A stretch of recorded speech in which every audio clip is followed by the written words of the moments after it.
Mesdames et messieurs, comme prévu, le premier navet de 2026.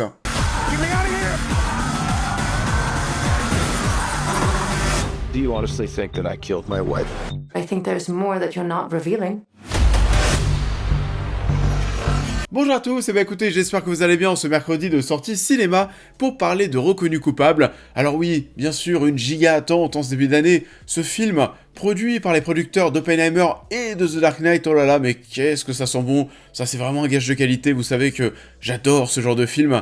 Tout pété sur le papier qui est vendu avec, vous savez, des titres comme ça, produits par tel ou tel film, des giga succès, des chefs-d'œuvre, hein, même parfois. Non mais vraiment, il faut arrêter de se moquer des gens.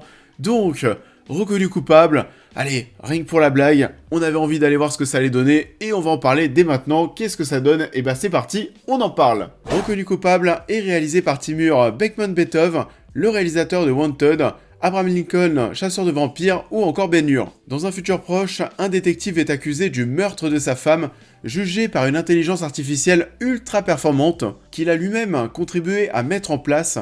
Il n'a que 90 minutes pour prouver son innocence. Et alors, Reconnu Coupable, ou Merci dans son titre original, c'est vrai que sur le papier, ça avait tout pour faire partie des plus gros navets de ce début d'année, avec un Chris Pratt que je surkiffe, hein, pas forcément, ça vous le savez si vous suivez la chaîne. Par contre, Rebecca Ferguson, pour le coup, j'aime beaucoup, et je me demandais vraiment, mais qu'est-ce qu'elle foutait là-dedans? Et après avoir vu le film, on va en parler direct, on va pas y aller par quatre chemins, et je me pose encore la question, parce que oui, Reconnu Coupable, c'est la première grosse daube de cette année 2026. On va y revenir, mais c'est vrai que j'arrive toujours pas à comprendre comment est-ce qu'en 2026, ce type de projet sort encore au cinéma.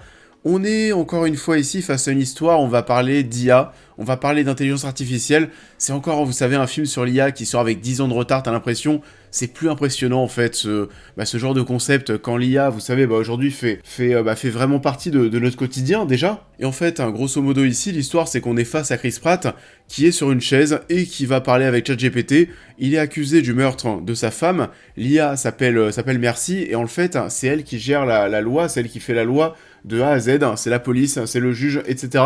Tout ça en même temps, c'est l'IA qui gère tout. Elle est là pour résoudre les enquêtes, et comment ça? Parce qu'elle est connectée à tous les téléphones de tous les citoyens, et les caméras aussi de sécurité. Donc oui, on est vraiment dans un monde flippant dans lequel on n'a pas envie de vivre. A judicial system powered by artificial intelligence with access to every camera, cell phone and database.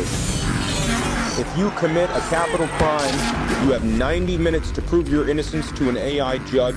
Et donc, ouais, l'IA a accès à des tonnes et des tonnes de preuves, hein, pour résoudre les enquêtes automatiquement, mais avant, quand même, parce qu'on est un peu gentil et on sait pas pourquoi, elle te laisse, avant condamnation, 90 minutes, un accès total au cloud pour avoir accès à tous les fichiers pour prouver ton innocence.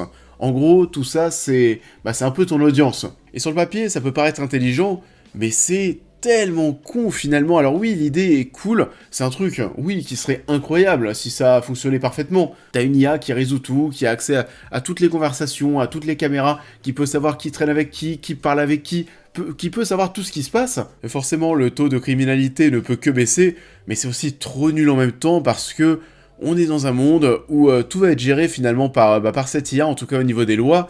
Mais vu qu'on parle d'IA, comme d'habitude, on est face à une IA qui a des failles. Et donc, on est en train de remettre, vous savez, la vie de potentiels coupables entre les mains d'une intelligence artificielle qui a des failles. C'est complètement con. Et du coup, oui, durant ces 90 minutes, Chris Pratt doit aller chercher des preuves pour prouver son innocence. Sauf que, attendez, votre IA, elle fonctionne ou elle fonctionne pas? Comment ça, Chris Pratt doit aller chercher des preuves pour contredire finalement l'IA et prouver son innocence? Normalement, l'IA, elle a accès à tout, elle peut prouver son innocence elle-même. En fait, on est face à un postulat de base qui se prend les pieds dans le tapis au fur et à mesure qu'on avance dans le scénario, parce que t'as l'impression que cette IA, elle fonctionne un petit peu quand elle veut. Parfois, et tu sais pas pourquoi, mais vraiment plus tard, on a accès à des images claires de suspects qui kidnappent des gens qu'on peut voir, vous savez, via une caméra de sécurité devant une maison, dans une zone pavillonnaire. Voilà, t'as accès à ces images, mais c'est à Chris Pratt, hein, finalement, d'aller chercher tout ça. Tu sais pas pourquoi, l'IA, et donc Rebecca Ferguson n'y ont pas accès. Enfin, du coup, pourquoi est-ce qu'ils ne voient pas ce qui se passe vraiment partout? Du coup, on est vraiment face à un scénario qui est tellement bête, hein, finalement avec des twists ridicules en fin de long métrage, tu sais que t'es arrivé à la fin de l'histoire, là c'est bon, t'en as trop vu, t'as envie de sortir de la salle, et 10 minutes avant, même pas 5 minutes avant la fin, on te remet encore un twist qui n'a ni queue ni tête, enfin ouais, il faut arrêter. L'histoire est bête, mais bon, ça c'était prévisible. Par contre, ce que j'avais pas forcément prévu, c'est qu'on allait être, vous savez, de nouveau dans une sorte de thriller, avec des écrans interposés à la Searching, ou comment il s'appelait l'autre, Missing. Tout ça avec même une vibe, la guerre des mondes, vous savez le truc nul là qui est sorti l'an dernier, c'est du même niveau, sauf qu'ici, Ice Cube est remplacé par Chris Pratt. D'ailleurs l'affiche est aussi presque mensongère. On a un Chris Pratt avec son gilet pare-balles, avec son arme à la main, tu peux t'attendre peut-être à avoir des scènes d'action, etc. Non, c'est Chris Pratt sur une chaise métallique qui parle avec un ChatGPT défaillant, rien de plus. We gotta go old school. That's a bomb. You're running out of time. Wow, thank you for that. Et c'est un film aussi qui est d'une laideur, mais alors vraiment, oh là là là là, la réalisation est horrible, la mise en scène est chiante, et oui, ça fait mal aux yeux, qu'est-ce que c'est moche, on a cette photographie vert caca dans la salle d'interrogatoire pendant 90% du film. Le montage fait mal à la tête, on passe d'une caméra à une autre, d'une caméra de policier à un téléphone, puis du téléphone à un drone, etc., etc. Enfin bon, tu connais le concept, et vraiment, ça fait mal à la tête lorsque tu sors de la salle et tu saignes des yeux. C'est pas pour autant que ça en fait aussi un film dynamique, c'est un film qui va quand même être assez statique, parce qu'on va, vous savez, vraiment enchaîner durant de nombreux moments les échanges entre Chris Pratt et Rebecca Ferguson, qui est une IA, avec les mêmes plans de face sur leur visage durant tout le long. C'est là où je vous dis que c'est un projet qui pour moi ne mérite même pas le cinéma. C'est le type de film que tu peux très bien voir chez toi sur Netflix en fait. Il faut pas aller au cinéma pour voir ça, mais qui va encore au cinéma pour voir ce genre de choses? Surtout que le film est même proposé, vous savez, en IMAX, en 3D dans certains pays. Non mais vraiment, il faut arrêter de te moquer de nous. Et donc ouais, on va suivre des échanges qui sont interminables entre Chris Pratt et Rebecca Ferguson. C'est chiant à mourir durant tout le long. Heureusement que le film ne dure qu'1h40, et même 1h40. C'est long, surtout qu'on suit le tout, vous savez, quasiment en temps réel. Il y a un petit timer qui apparaît à l'image durant de nombreux plans. Vous savez, alors Chris Pratt, pour rappel, il a 1h30 pour se sortir de tout ça et prouver qu'il est innocent. Et du coup, il y a un petit timer 1h30 qui s'affiche. Et je pense que lorsqu'il s'affiche, il doit rester 1h15, 1h20 de film. Du coup, on va suivre ça quasiment en temps réel. Et je vous jure, c'est vraiment l'effet que ça m'a fait lorsque je me suis rendu compte que c'était quasiment en temps réel. Ça devient presque à un moment un timer pour le spectateur qui t'indique quand est-ce que toi, en tant que spectateur, tu seras libéré de ce calvaire. Et sinon, sur le duo d'acteurs, il n'y a pas grand-chose à dire.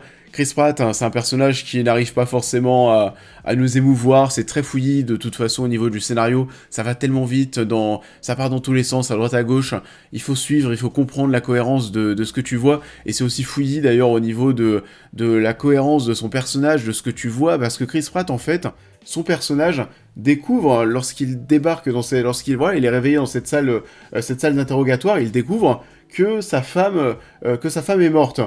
Sauf que bon, t'as l'impression que ça, c'est quelque chose qu'il oublie assez rapidement par la suite. Vraiment, le fait que sa femme ait été tuée, t'as l'impression qu'il zappe, mais totalement ça. Et Rebecca Ferguson, de l'autre côté, c'est une IA malaisante, elle a pas grand chose à jouer, tu comprends pas trop ce qu'elle est venue foutre ici, malheureusement. Et généralement, elle fait de très bons choix de carrière, mais alors là, pas du tout.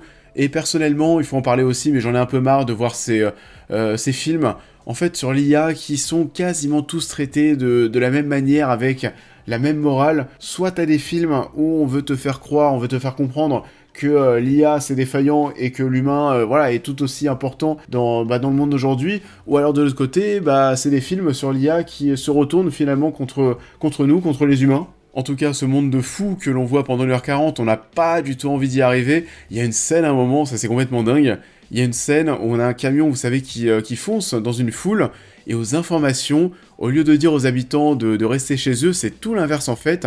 Aux informations, on demande aux habitants de sortir de chez eux et de prendre des photos. Ça pour nourrir l'IA, pour nourrir Merci. On est vraiment chez les fous, c'est complètement dingue.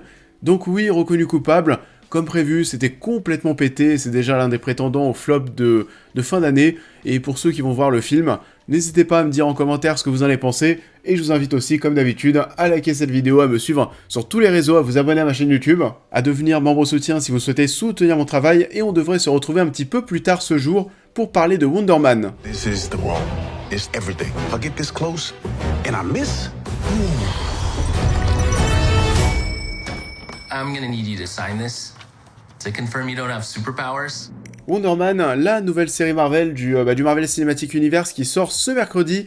C'est une mini-série de 8 épisodes et je pense que je vais tout regarder aujourd'hui et je vais vous dire ce que j'en ai pensé en fin de journée. Et sur le papier, c'est vrai que ça m'emballait pas des masses, mais apparemment les premiers retours sont plutôt étonnamment bons. Donc écoutez, on va voir ce que ça va donner. Je vous souhaite à tous un très bon mercredi, peut-être à tout à l'heure, donc je vous dis à très vite.